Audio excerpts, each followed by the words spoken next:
Hello and namaste. Welcome to Vani Athena. Standard warning: investment in the security markets are subject to market risks. Read all the documents carefully before investing. प्रतिभूति बाजार में निवेश बाजार जोखिमों के अधीन है। निवेश करने से पहले सभी संबंधित दस्तावेजों को ध्यान से पढ़ें। चलिए दोस्तों, आज हम लोग दो पेनी स्टॉक का मूल्यांकन करेंगे और किसी भी स्टॉक का परफॉर्मेंस जो है उसके कई पहलू होते हैं। द मोस्ट इम्पॉर्टेंट पॉइंट्स जो है वो है, अगर उसके पास कम कर्ज है, मैनेजमेंट मजबूत है, मुनाफे। तो चलिए बिना देर किए हुए आज जो हम लोग दो स्टॉक का मूल्यांकन करेंगे वो है मिष्ठान फूड्स और GACM टेक्नोलॉजी। सबसे पहली चीज़, क्या इसका कर्ज कितना है? तो इसका कर्ज अगर देखा जाए तो मिष्ठान फूड का 72 करोड़ के करीब है कर्ज, और उसका जो GACM है उसका कुल कर्ज ज़ीरो है। मतलब GACM का बिल्कुल भी कर्ज नहीं है और मिष्ठान का 62 करोड़ है। लेकिन ये 62 करोड़ बहुत ज़्यादा कर्ज में नहीं गिना जाता है। तो दूसरा जो इम्पोर्टेंट पॉइंट है वो है गवर्नेंस अथवा मैनेजमेंट।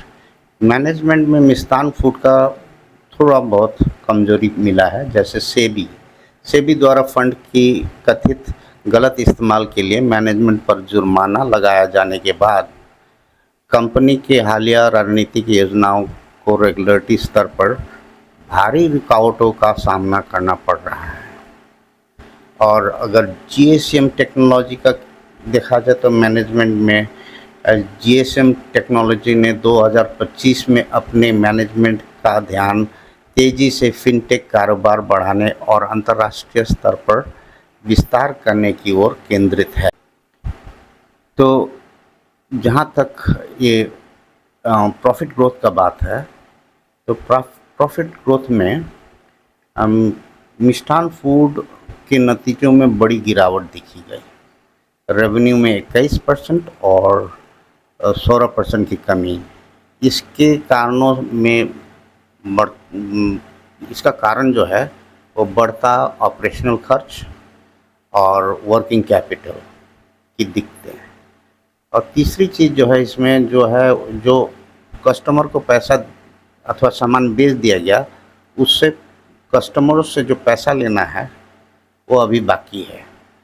तो रिसीवेबल्स में मतलब काफ़ी बढ़ रहा है, कस्टमर दे नहीं रहे हैं और इनका पैसा अटका हुआ है।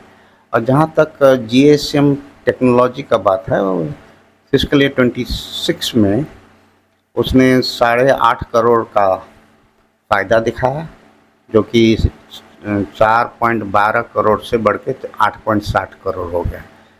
इसको 108.74% की बढ़ोतरी है। अब इस हिसाब से देखा जाए तो ये जो कंपनी था पहले कर्जा में था, लेकिन इस समय GACM टेक्नोलॉजी कर्जा से निकल के प्रॉफिट दिखा रहा है। तो ये तीसरा पक्ष। जो चौथा एकदम महत्वपूर्ण चीज़ है वो है ROE। तो ROE देखा जाए तो मिष्ठान फूड का करीब करीब 23 से 24% के बीच था, और इसका लेकिन पहले का ROE देखा जाए तो 3 साल का एवरेज अगर देखा जाए तो 42.1 है।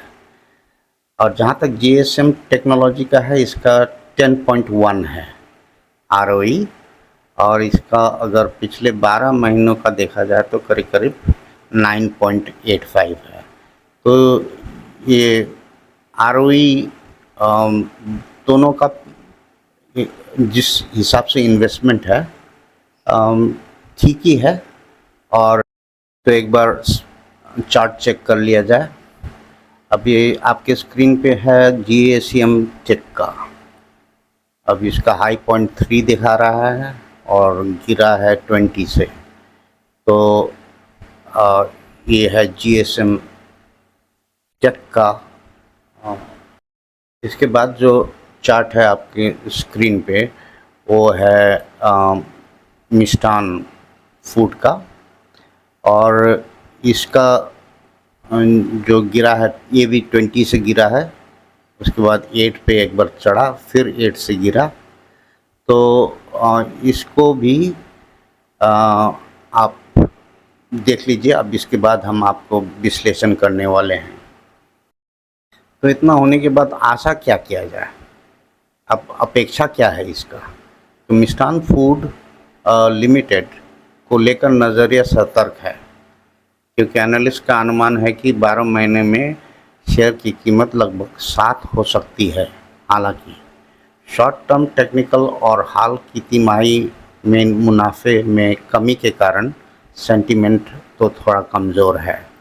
2026 से 30 का अगर अनुमान किया जाए तो 3 से 5 रुपये के बीच ये रहेगा। और मिष्ठान फूड्स के शेयर का मौजूदा कीमत लगभग 3.84 है। और जहाँ तक JACM टेक्नोलॉजीज़ का बात है, इसके लिए 12 महीने की औसत टारगेट 50 पैसे से लेकर 64 पैसा है, और कीमत 15 से 20% बढ़ सकती है, मामूली बढ़त होगी। लेकिन अगर 2030 के लिए लॉन्ग टर्म अनुमान किया जाए तो शायद ₹1.06 से लेके ₹5.30 तक हो सकती है।